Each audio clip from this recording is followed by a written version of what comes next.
Have you ever felt stuck in your job, or that you just weren't where you were supposed to be, or that your life was intended for bigger and better things? My next guest, Kevin Kartchner, had this exact feeling early in his career, and he did something about it. Over the next hour, Kevin and I talk about what he did, the changes he made, and how he did it. We talk about what it means to create a life blueprint. We talk about his definition of life's non-negotiables. We also talk about his thoughts on filling up our mental, physical, and spiritual buckets each and every day. So stick around. I really think you're going to enjoy this episode.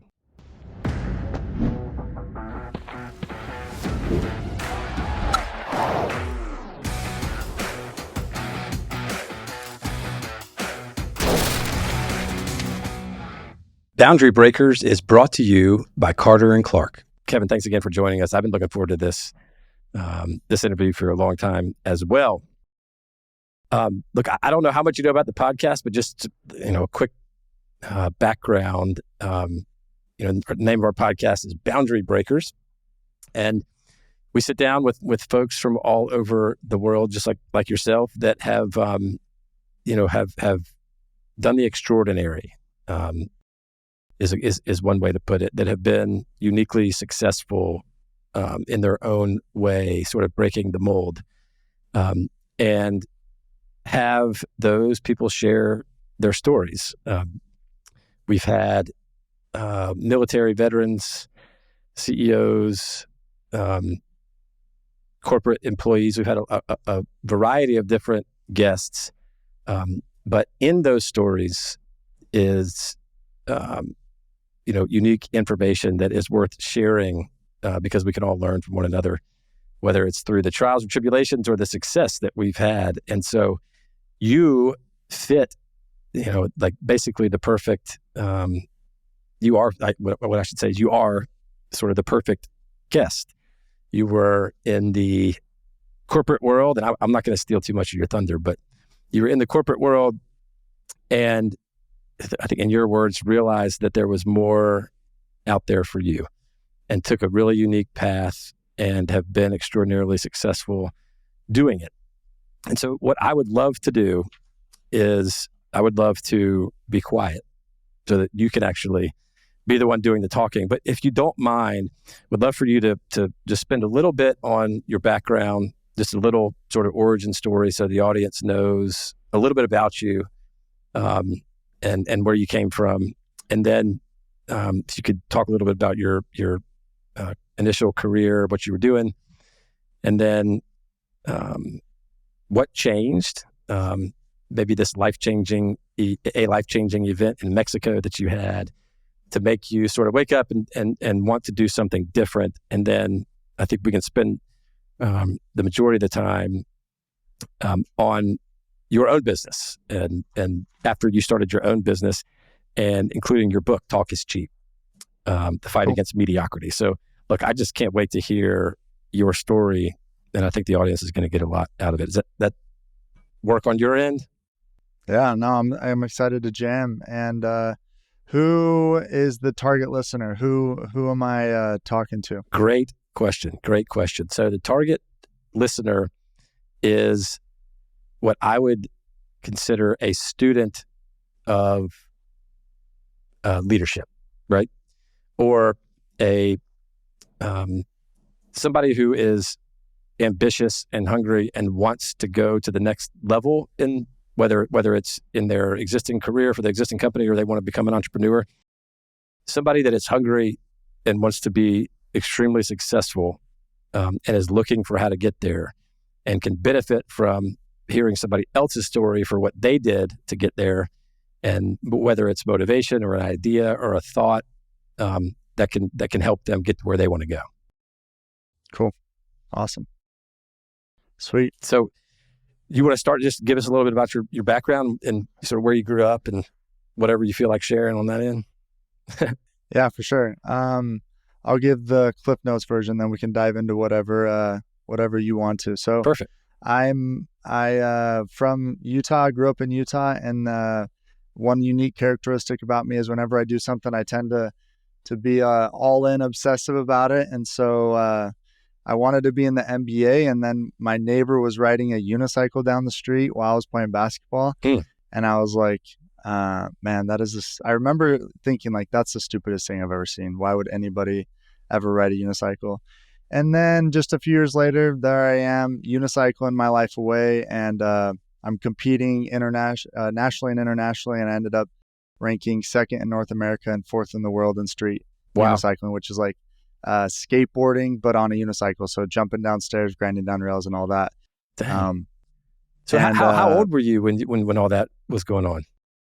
Started when I was 11 and pretty much rode all the way up until 19, and then I left on church mission to Mexico. Oh wow, that's incredible. That is a unique fact. I think that falls definitely squarely in the bucket of unique facts. So you grew up in Utah. Did you end up going? You graduated from high school. Did you go to college, or how did you get to your career? I guess graduated from high school. Went on a 2-year church mission to Mexico.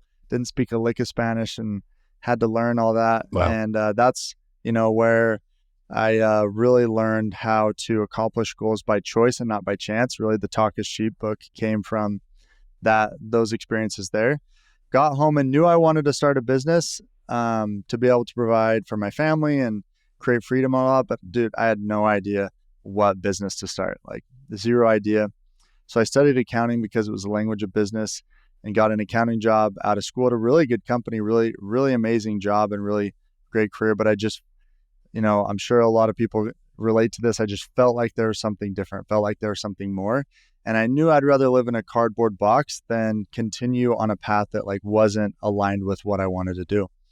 And so I quit my job and went and did sales for a startup software company for a year. And it was like cold calling 100 people a day kind of thing. And ended up becoming the director of sales there after a year. And then my dad owns a really big home building company. And he's like, hey, you're crushing it at sales. How about you come be our director of sales? And because I knew the outbound sales and very few, real estate agents, no offense for any real estate agents, realtors and that sell new homes, I should say. Most of them wait for people to come through the door.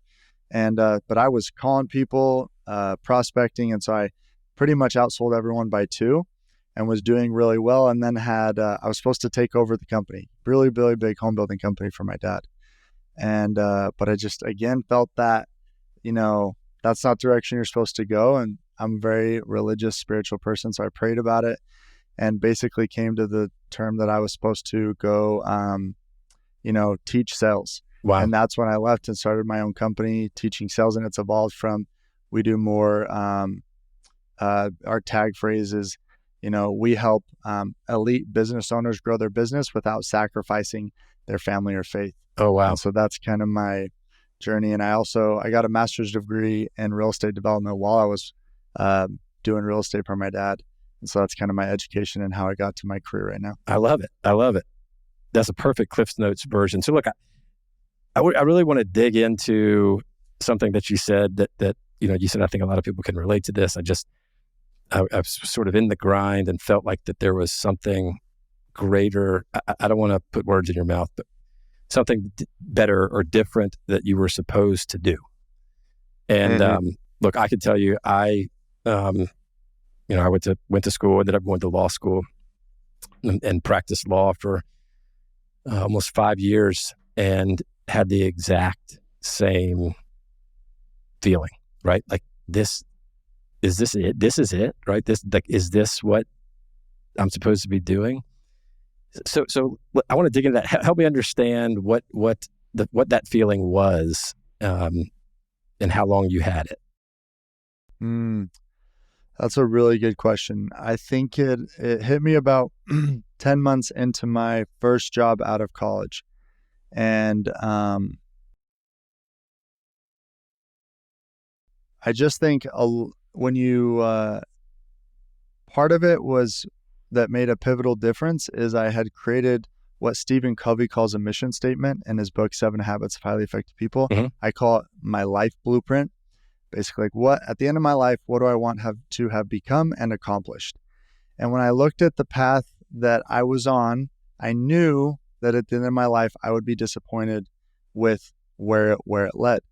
And so then for me, it was really easy to be like, I would rather, like I said, I would rather live in a cardboard box pursuing what I want to happen than go down this path where I know for sure I'm just not going to get where my life blueprint takes me. And so it's going to be different for everyone. I'm sure it was very different for you with what you had envisioned, with what your mission statement or life blueprint, your kind of why was. Yep. But when you get clear on, hey, what do I want the outcome to be, then you can see clearly, like, well, this path is not going to get me there.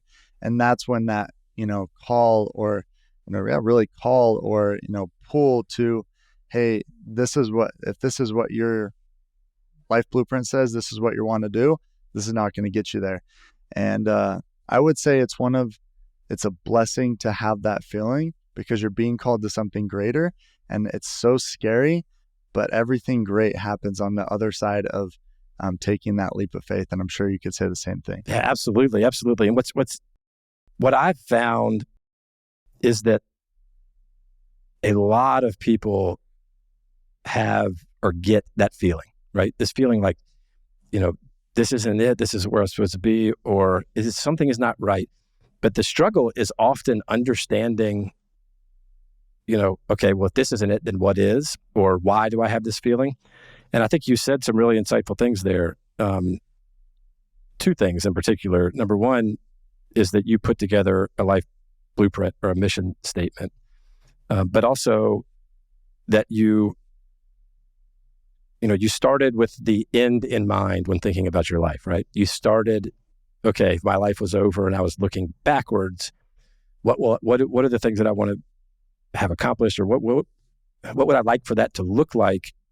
And those two things were largely responsible for sort of helping you bring clarity to that. Is that fair? Is that a fair way to characterize it?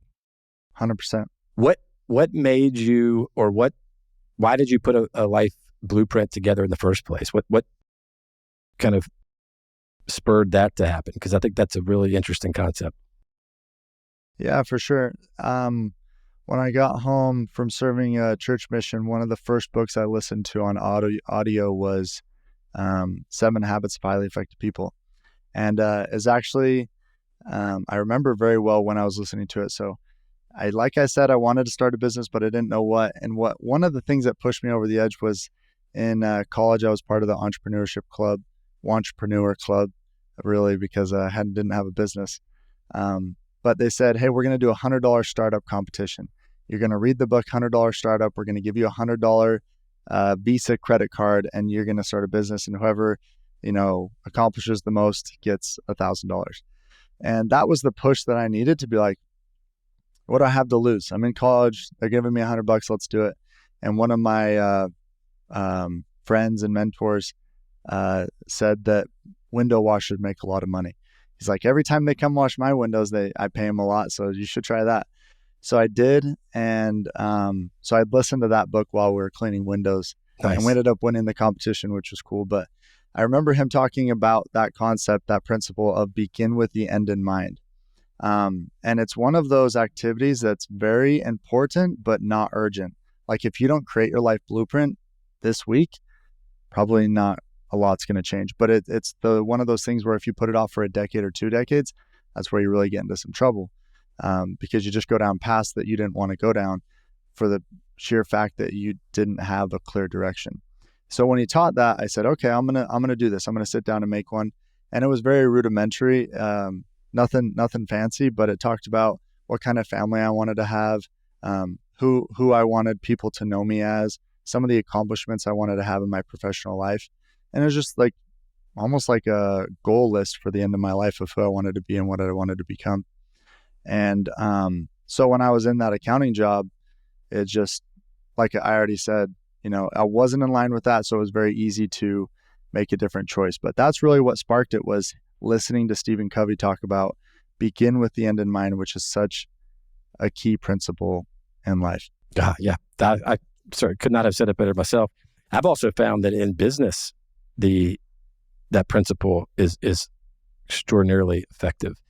I've heard people say, you should write. I like life blueprint a whole lot better than what I've heard in the past, which is sit down and write your own obituary, and and see if you're on track to accomplish that. But also from the business side of things, a mentor of mine gave me a great piece of advice and said, look, just pretend that, 5 years from now or 10 years from now, you're going to sell your business and write the ad, write if you were going to give it to a investment banker, or if it's a small business, a business broker, write, the write-up that you would provide them describing the business, right? And then it puts you in this exact same position professionally to be able to say, okay, 5 years from now, that's where I imagine, are we on the right path? It's surprising to me how many people I talk to that have this feeling like, I wish I was doing something else, but are lost and they're desperate for somebody to tell them or to give them some advice or feedback on what's the first step to take to get out of that. And so I think what you just said is remarkable. It's even more so given the age that you did all of this, right? Just most people aren't thinking about things like this a couple of years after college. So look, kudos on having that, the insight to do that. So once you got to the point where you realized, okay, my current trajectory is not going to put me on track with my life blueprint, I got to do something else. Tell us about, the process of leaving a steady job to go put it all on the line. Oh man. Yeah. Man, it was a rush. And just to add one more comment to that last life blueprint, it's amazing to me how few people know what they actually want in life. And not to be rude or not to make people feel bad, but I just talked to so many business owners and I'm like, all right, in your business, what's your goal? How much income do you need to make to have the lifestyle you want? And maybe 1 out of 100 can really give me a good answer. And so I think just knowing what you want, it's just so 99% of the battle probably. Wow. So, so I'm in this and when I say really good job, I just got so I worked there for a year. Here's a tip for everybody. Well, anyways, I was there for a year. I actually had just gotten married, spent all my life savings on a ring for my wife. And that was one of the reasons I was like, man, I worked for a year and spent all that money on a ring. I got to figure out how to make more money. And I actually had just gotten my wife a job there when we got married. And there was a lot of perks. They had, NBA season tickets. They had concert season tickets. They had, we did trade with different companies. So I could get free hamburgers and stuff. But there was a lot of benefits with this job. And that's why most people were like, dude, you're crazy for leaving it.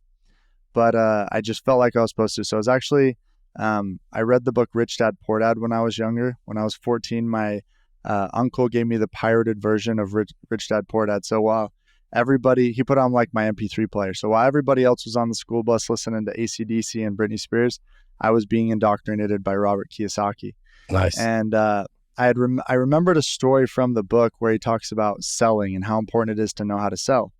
And, he's talking to a writer and she says, hey, I want to write a best-selling book. She's like, I want to write a best-selling book. And he's like, well, if you want to write a best-selling book, you need to, go learn how to sell. And she's like, I don't want to learn how to sell, and storms out of the room. And he holds up his book and he says, well, just so you know, it says best-selling author, not best written author. Ew. And he talks about the importance of selling. And so I knew that I needed to learn how to sell because I could control my income and grow. So I actually prayed for a sales job, which most people pray to never talk to salespeople and never have to sell. But I was praying for a sales job, and one of my neighbors started a software company. And my wife and I went to breakfast. We ran into him and I'm like, okay, I'm going to sit with him and ask him about this. He tells me about it and he's like, and I feel good about it. And that's when I'm like, but this means I have to quit my job. And no matter how sure you are that you should quit your job, it's just a scary experience to walk into your boss's office and tell him. And so the day that I quit my job, I remember walking in, both my bosses were in the conference room. And as soon as I walk in, they look at me and I'm just pale. And they're like, Kevin, are you okay? Are you going to pass out? And I'm like, tearing up, like, I'm sorry, I have to leave. I'm leaving. Is like you got that pit in your stomach. And man, so anyone who's in that position, like, it's gonna be hard no matter what. It's just a big you know, transformation that you go through. Yeah. So yeah, quit my job, and then my first day on the job selling, I called my boss because it was work from home. I was like, hey, like, I'm here, what do I do? And he says, you have a phone? I'm like, yeah, I got a phone. Like, I'm on my phone. He's like, hey, you got internet? I'm like, yeah, I have internet. He's like, okay, go to Google businesses in the area, cold call them, and try to sell them the software. And I was like, what? He's like, oh, I got to go. Like, good luck. And that was like my sales training. That was my baptism by fire into sales, and made it work. But yeah, it was tough. Yeah, that's like a nightmare job description for me, right? Cold call these people. That is a very difficult thing to do. So at what point did you sort of look in the mirror and say, all right, I need to start my own business? Man, I always had wanted to, but there I was, right, working for my dad's company. Again, a really cushy position. Like, my jumps in life weren't because I was in a bad spot, right? I was in a good accounting job, and I was supposed to take over my dad's really big home building company and be set for life and all that stuff. But again, that like voice inside of me said, hey, there's something different. There's something more. And so again, this is kind of a theme in my life. I started praying about it. And fortunately, one of my neighbors was also in sales, but he wasn't doing too hot based on what he told me. And he's like, hey, I know you're in sales, Kevin. Like, can I come over and can you give me some advice on like what to do? I was like, I guess so. Sure. I'd never done that before. Come on over. So he came over into my house, and we're sitting in my office. He's telling me what's going wrong. I'm like, oh yeah, I've had that before. Like, try this, read this book. Let me know how it goes. And he leaves, and the next week he comes back. He's like, dude, I closed more deals this week than I have any other week.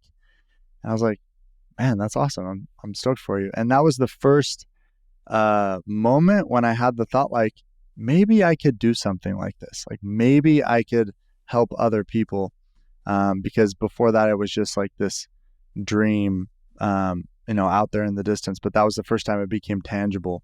And that's when it was really like, I feel like the ball started rolling, a couple of months after that. And I don't think I told this. I told this on a call I was on earlier today, so I felt like I did. But I was praying about it, and I had this prompting to call. His name's Colin. He owns a big home building company in Utah. I had this prompting to call him. He doesn't know me. He just spoke at one of my classes when I was studying my master's of real estate. But I was like, all right, I guess I'm supposed to call him. So I cold emailed him, and he's like, yeah, sure, I'll meet with you. Like, I told him a little bit about me, and I get on this call, and I'm like, dude, I don't know why I'm supposed to be on the phone with you. I feel kind of silly right now, but here's my situation. And what was so incredible, and just a testament to God answering prayers, is he's like, well, my dad owned a big real estate company too. My brother went and worked for him, and I didn't. Oh. So here's my perspective of not working for my dad that you will probably want. And that was exactly what I needed to hear. He's like, yeah, you should go do your own thing. So 3 hours later, I was in my dad's office being like, hey, peace out. Yeah. I'm going to leave. Wow. Yeah. So that's actually really helpful and impressive. And you it sounds to me like, you knew that you didn't have the answers, and you sought out some additional information, and then there were a couple of kind of seeding events that helped, teaching your neighbor or coaching your neighbor, and then talking with, a mentor, for lack of a better term. Mm-hmm. And that sort of pushed you over the edge. Is that fair? Yeah, definitely. I think it's always going to be scary. And that's one of the things you mentioned earlier And I agree. I think a lot of people have that feeling, but the unknown is scarier than is just scary. Yep. But there's a quote, I'm not going to be able to quote it off the top of my head, but it's like, when you commit, when you decide, providence moves too. Like if you search that term, the quote will come up. But when like you take a step into the dark, miracles start to happen. And you don't need to know I think sometimes people are so smart that they think, 10 steps ahead, and they think, well, it's not going to work because of this and this and this. So I call it shadow casting. One of my friends, Trevor Gosar, taught me it's called shadow casting. You're casting shadows that are just imaginary. But if you can just say like, I don't know everything, but I'm going to take the next step and just keep working through it, then things tend to work out. Yeah. Oh, I love that. Casting shadows. All right. Well, so take us back there. You've made the decision. All right, I'm starting my own business. I know it's the right thing to do. You've told everybody. So you start building your brand on Instagram and you start selling your course, right? So take us back there. A lot of people want to know, or when they imagine it, like, what's the first step? What do you do? How do you even get started? So how did you get the ball rolling? Yeah, that's a really good question. I lean back on just what I knew. I just knew sales. And so my time selling software had really been a huge benefit to me, because it taught me that with zero marketing, zero social media presence, just a cell phone and the internet, you could drum up business. And when you experience that, it builds a lot of confidence to be able to do things. So, quite literally, I made the decision. It was actually pretty cool. So, well, not cool, but it was a really good lesson. I was selling homes, and one of my acquaintances from high school bought a home with the company I was working with, but not from me. And number one, I wanted to help him. And number two, I missed out on the commission. Oh. And he texted me later. He's like, dude, I just didn't know you worked there, or else I would have bought with you. I just didn't know. And it's a principle that I learned from Grant Cardone of best known always beats best. So like, if they don't know you, they can't buy from you. And I think a lot of people get stuck in that. And so I made a commitment from that day forward to start posting on social media every day. And it was not pretty at first. And I actually had a lot of people unfollow me because I started talking about the fight against mediocrity, and it just didn't vibe with them. Yeah. But yeah, I started talking about it probably like 8 months before I left my job. And in business, when you know who your target market is, you can start to cater your social media, your marketing, and everything around that. So I catered it to someone who wanted to make more of their life and get into sales and grow that way. And people started following me, not a ton, but people started following me. And then I would do what I knew best. I'd start messaging them, get them on a call, and see if they wanted to sign up. And so I left my job August 31st. And on, I think it was September 17th, but it might have been October 17th. Between like a month-ish after I quit my job, I had signed up 7 people and did like my first program with them. And so, yeah, and then it just started getting referrals and started doing that same thing. And that's how it grew. That's amazing. So it sounds like early on, it was very, well, maybe not very, but early on it was more sales coaching focused. Is that right? And then as you got into it, it evolved a little bit into what you said earlier about, business owners that want to get more out of their life without sacrificing. Is that, 100%. Maybe I'll ask the question instead of just stating. How did you morph from what you knew and were really good at into the bigger picture consulting? Yeah, good question. So I knew, all I knew was sales. And so when all you know is something, that's what you do. And I thought, hey, I was an accountant who got into sales and was able to increase my income. I wonder if there are other accountants who want to get into sales and increase their income. And I realized very quickly that most accountants are accountants for a reason. They don't want to do sales. So I realized that within 2 weeks. So then I shifted and I was just like, okay, well, maybe I could help current salespeople. And who I ended up attracting just kind of by accident were new business owners who had an idea or a product or service and just didn't know how to sell it. And so those are probably my first, 15 or 20 clients, was really that demographic. Probably even more than that. Probably like, the first really 9 to 12 months.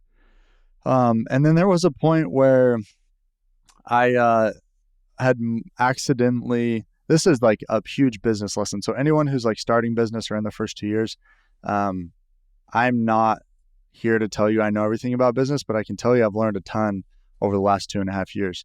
So when you're starting a business, 9 times, and I'm sure you can probably agree to this, like 9 times out of 10, what you start day one is not going to be what you're doing year 1, 2, 3, 4, 5. Like it's going to morph. It has to morph because you just learn and grow and figure out what clients want.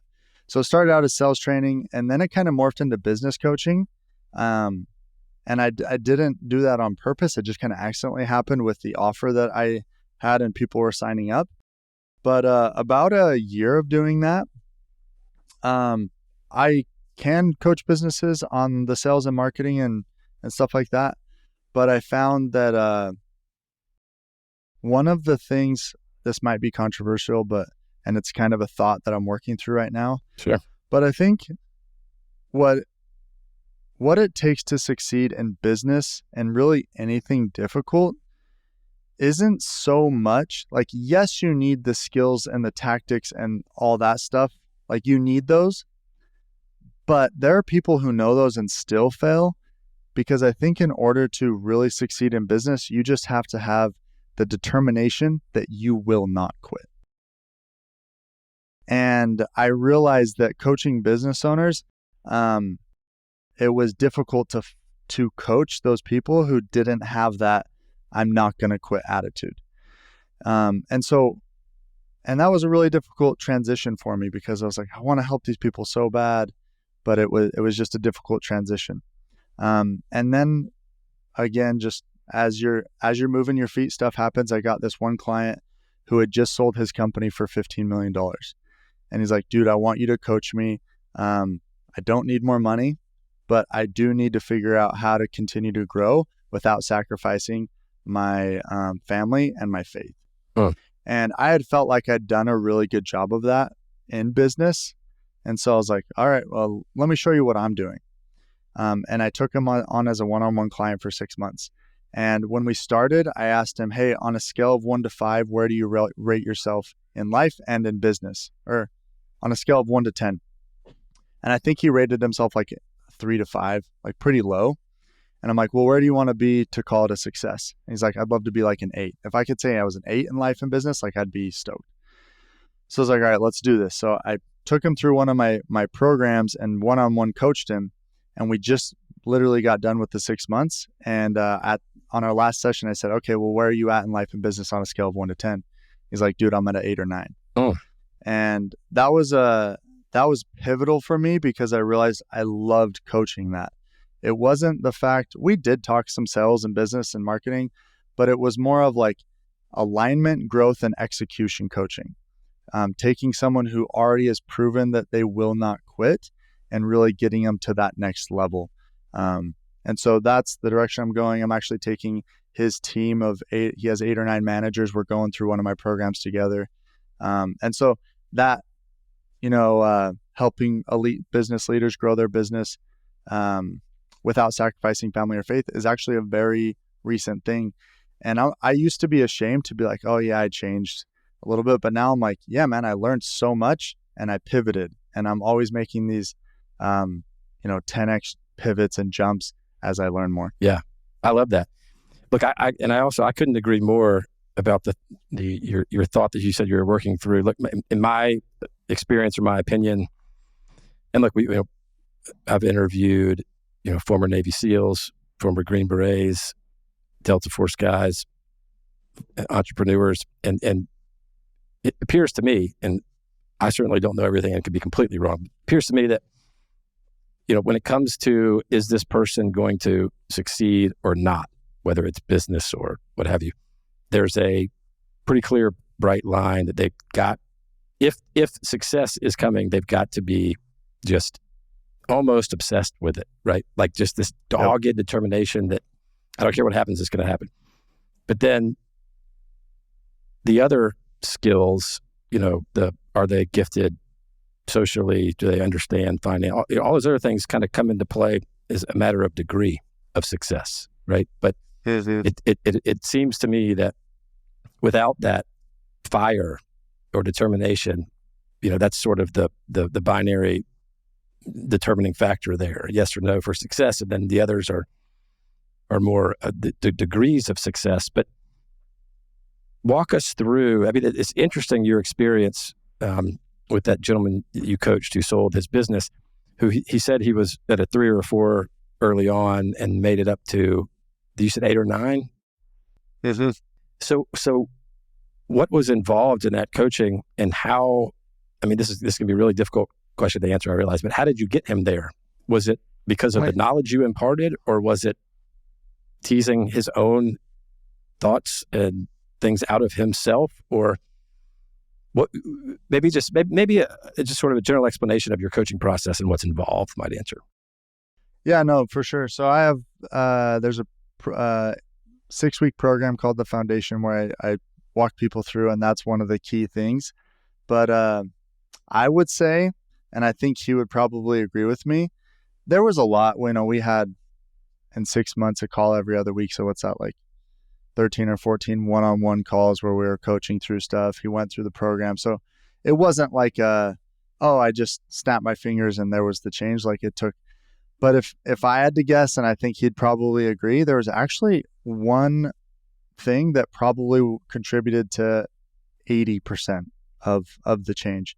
And it's what I call the non-negotiables. And it comes from the principle sharpening the saw. So we all know the story of, Abraham. I'm going to get into too many quotes, but the quote of like, if I had, 6 hours to cut down a tree, I'd spend 4 of them sharpening the saw or sharpening the axe. And then Stephen Covey talks about how, there's 2 people sawing down a tree, and, one person's doing it and trying, and they don't really get anywhere. And then the other person takes breaks and rests, and then they get through the whole thing faster. And the one asks the other, like, man, how did you do that so fast? You were resting, you were taking breaks, and I couldn't get through it. And he said, well, when you saw me resting, I was actually sharpening the saw. And it's this principle of small daily commitments to growth that don't have noticeable difference until, months or years down the road. It's the compound effect.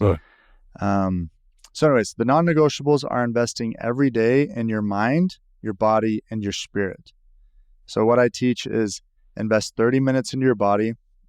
Don't have probably time to go into it, but there's so many studies where when you invest time in your body, like you perform better in every aspect of your life. You're healthier, you're stronger, just you work better, everything improves. And that's not like, I'm not saying go do CrossFit. I'm just saying like go on a jog, go on a bike ride, do something for your body, go lift some weights.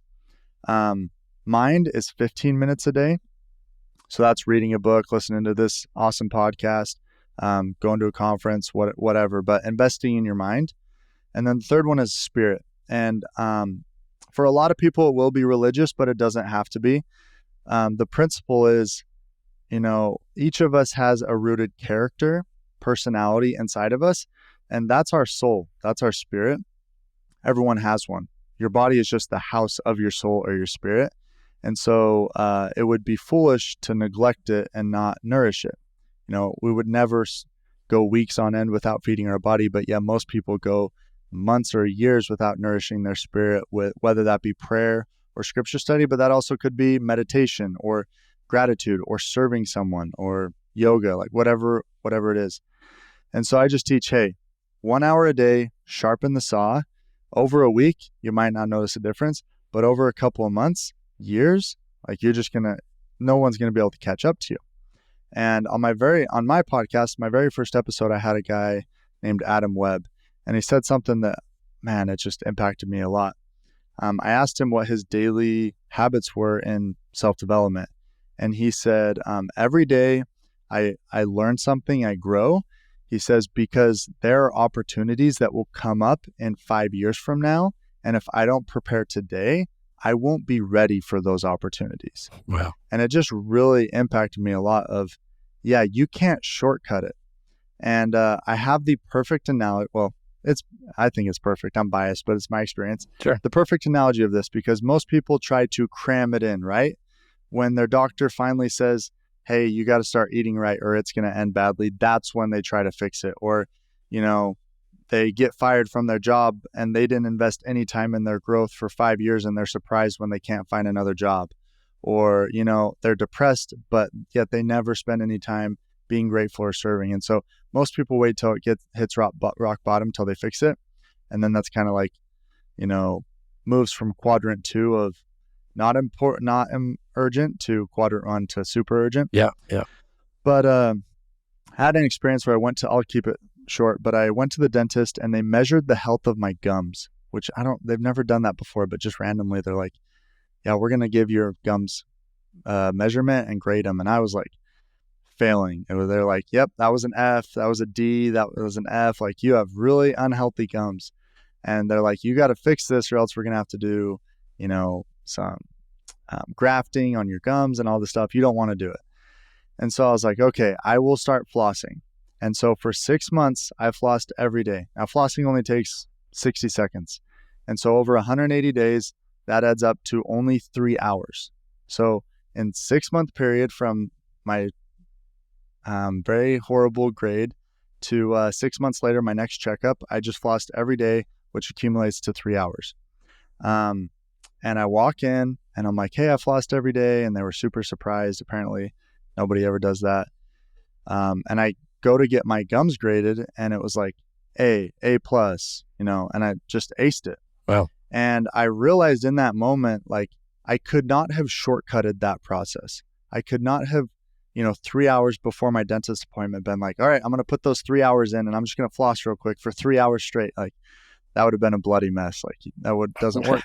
And it's the same thing with our personal development and investing in our mind, our body, and our spirit. Like, when you just do those over time, it's just exponential. And, so now he wakes up early, he gets his non-negotiables in, and he says, like, my day's better. My relationship with my wife is better. My relationship with God is better. Wow. And so if I had to tell you, like, the super unsexy way to increase your life and your happiness, it's the non-negotiables every day. Wow. That's great. That's really insightful. And, it reminds me of a couple of other interviews that I've done. One with a very successful Navy SEAL I was asking about making it through BUD/S, which is the really difficult Navy SEAL, basically qualifying school. Yeah. And his answer surprised me.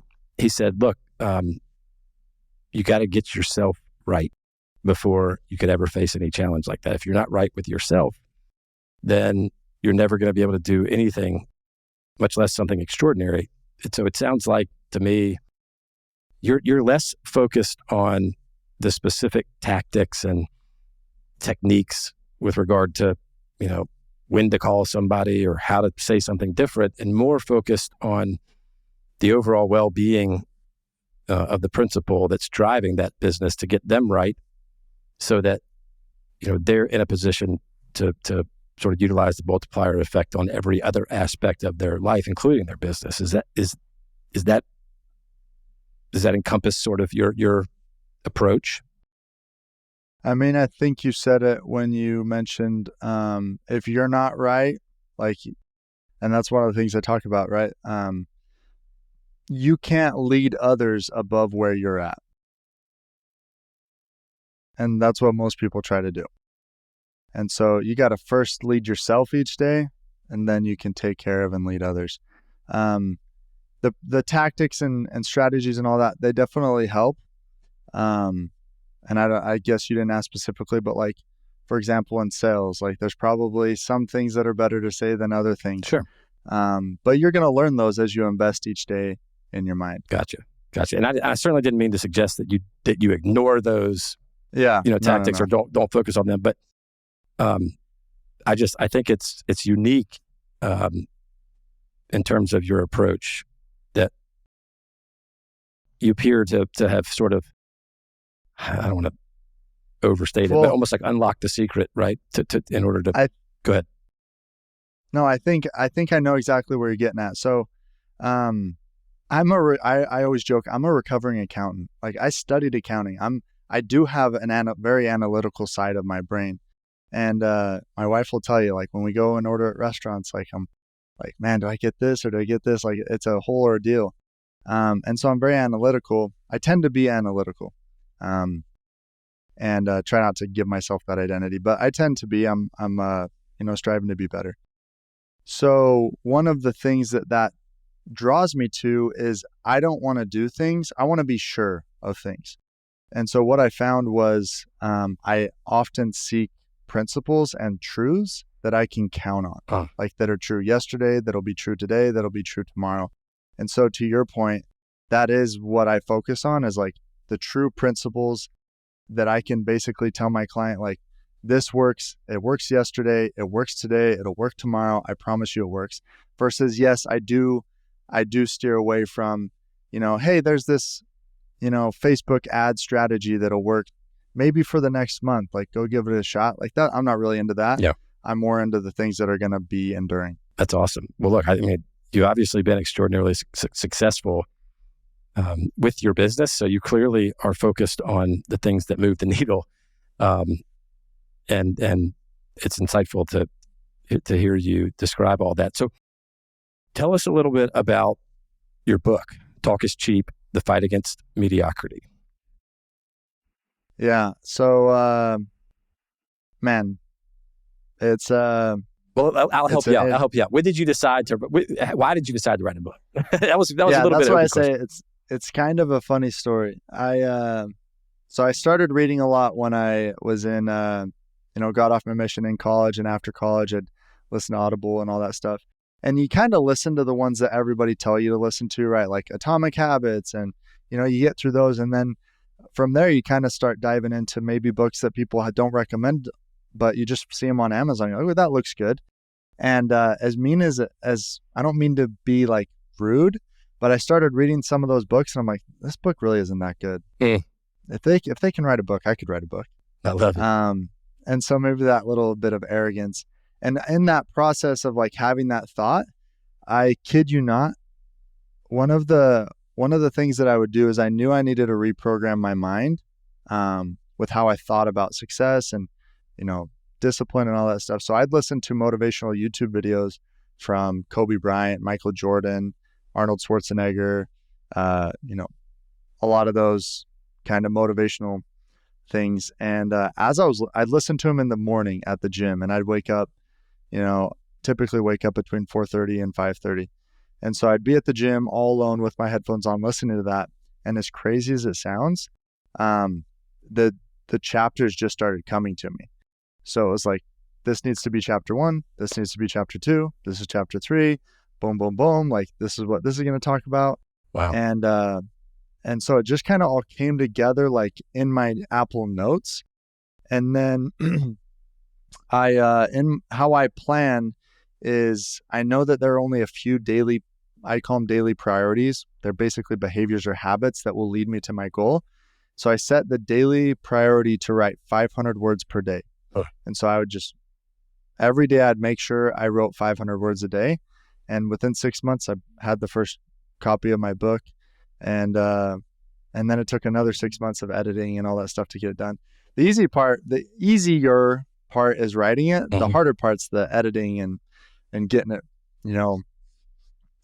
as perfect as you can to print. But yeah, that's kind of what happened. And I started writing it while I was working for my dad's company. Oh, just because that was the calling I was having of like, man, I'm sick of, settling for less than I know I'm capable of. I want to realize my potential. And it was really that kind of probably anger of, feeling like I was surrounded by complacency that really led to me writing that book. Gotcha. That's really interesting.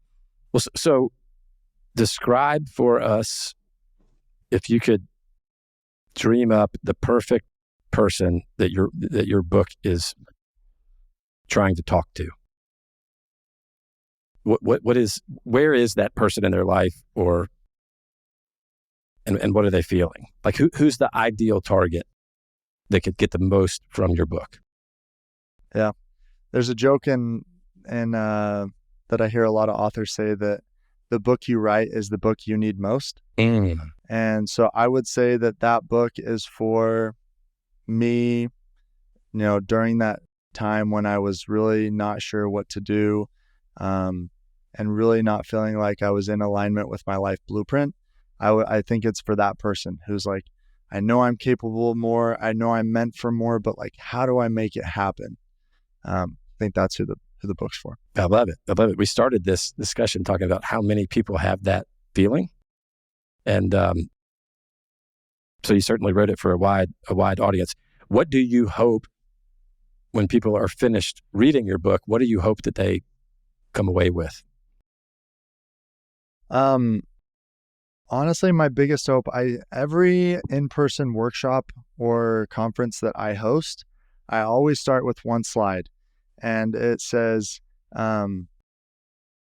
learning equals behavior changed. If your behavior didn't change, you didn't actually learn anything. So my hope is that after reading my book or any book, is that your behavior changes, so you actually do something different.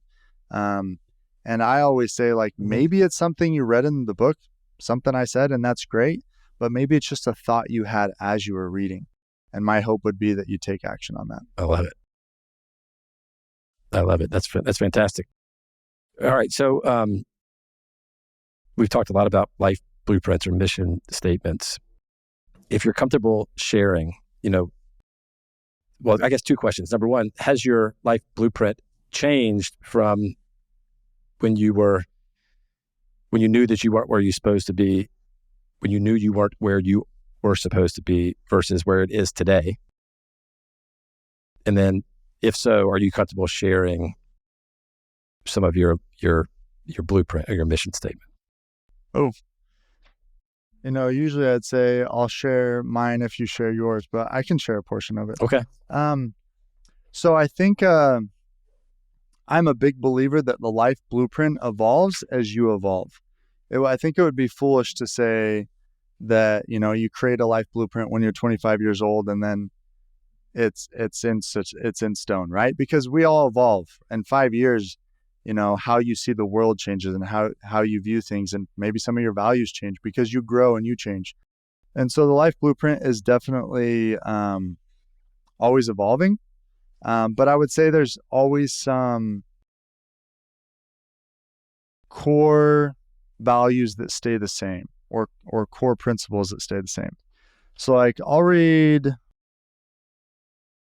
one or two paragraphs from mine. So it starts with, so I'm basically writing it like my life is over. So my life blueprint. It says, Kevin put God, Jesus Christ, and his family before any worldly pursuits. He continually focused on serving the one. He was known for sharing the gospel with anyone and everyone, not just in word, but also in deed, as he took time to serve and love God's children. And then down below, it talks about my career. So it says, Kevin's professional career was extremely successful. He always sought mastery. The struggles in business were blessings that helped Kevin grow closer to Heavenly Father and Jesus Christ.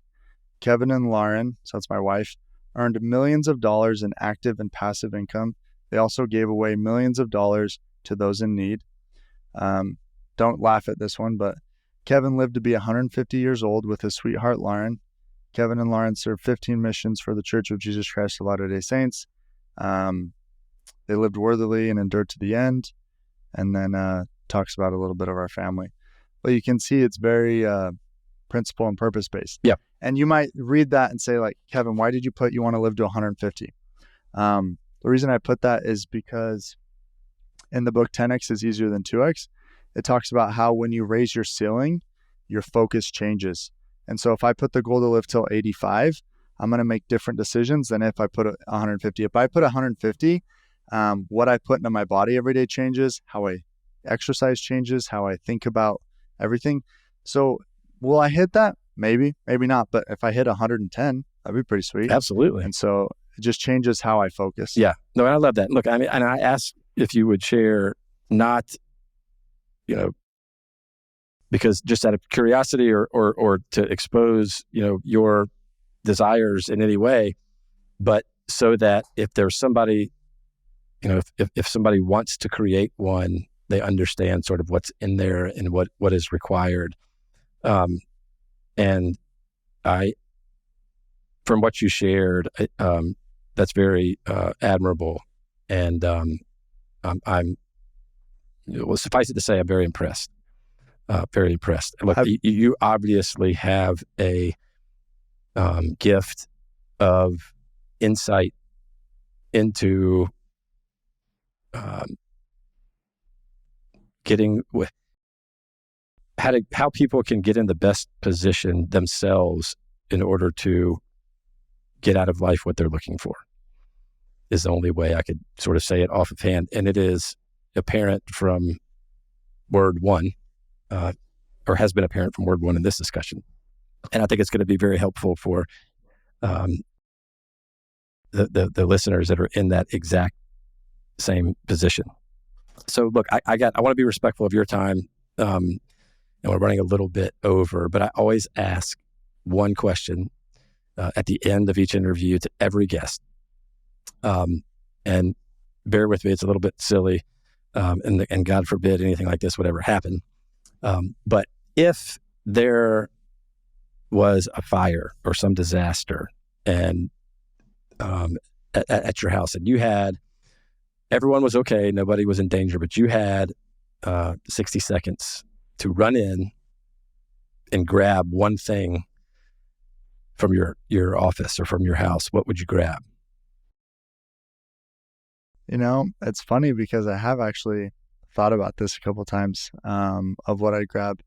And the first thing that comes to mind are, my journals and books and stuff, because those are priceless to me. But it's probably no surprise after reading you guys My Life Blueprint that I would grab my scriptures to keep those. I love it. Well, thank you for all of the insight and the honest answer. And look, this has been fantastic. I really appreciate you taking the time out of your day to share with us. And if anybody wants to get more information or learn more about what you do, or may want to engage you as a coach, where can they go to find out more information? Yeah, I appreciate that. So I'm most active on Instagram and LinkedIn, and it's just Instagram.com/Kevin Kartchner. Same thing with LinkedIn. Okay. And, or I was going to say, it kind of worked out how we talked about this a lot, but if you go to accomplishanythingblueprint.com, that's the yearly planner I created for entrepreneurs. It's kind of the curriculum for my program. So if you go to accomplishanythingblueprint.com, you can actually get section 1 for free. And it's actually what helps guide you through creating your own life blueprint. It has the prompts, it has the whole thing. So awesome. Based on what we talked about today, that'd actually be a good fit. Absolutely. Thank you for sharing that with us. Accomplishanythingblueprint.com. Yep. Look, I'm going to hit that up here later this afternoon. So thank you for sharing. Kevin, look, thanks again. I really appreciate it. Would love to have you back. There are 4 or 5 different subjects that you mentioned that I would be fascinated to dive deeper into. So would love to have you back on if you would be so kind, and we'll be in touch regarding whether we can make that happen. Yeah, no, let's do it. I really appreciate it. This has been way fun. I can tell you really care about your listeners and getting them some really good guests and help with what they're doing in life. So I thought this was awesome, Brandon. Well, good stuff, man. I appreciate that.